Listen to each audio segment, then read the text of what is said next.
tambike lang tayo, no. Kasama natin si Papi Vince.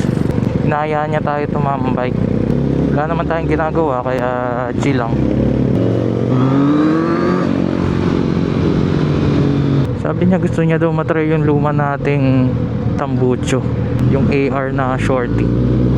Ako naman ayoko na ng shorty, ayoko na ng bulahaw, no. Tsaka napansin ko nung nagpalit ako ng from shorty to long, yung low RPM niya, yung throttle hindi na ganun kagaral-gal, hindi na siya glitchy. You know, si Papi Vince. So nakakasama natin siya sa mga rides tsaka tambay sa Tambike Squad. Doon natin siya nakilala. Pareho kaming naka-classic dati. Naka-Cafe 400 siya dati. Ako naman naka-Royal Enfield. Tapos ngayon pareho na kaming naka-Z9. Sa kanya yung standard na Z9, yung naked version, modern look na siya. Sa akin naman Z900 RS, yung classic retro na look ng Z9. Pero same engine lang, same platform, magkaiba lang ng looks.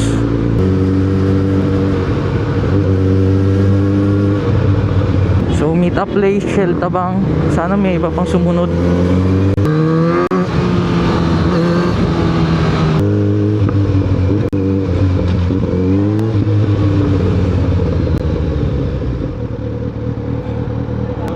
Na tayo.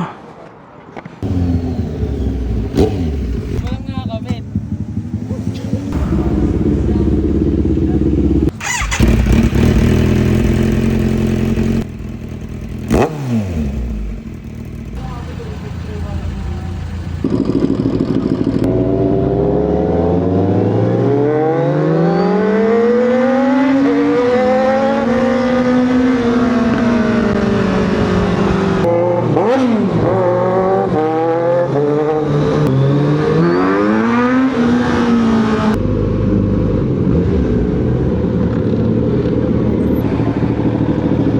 Iingay eh. Open pipe pa naman eh. Z9 straight pipe. Bye bye.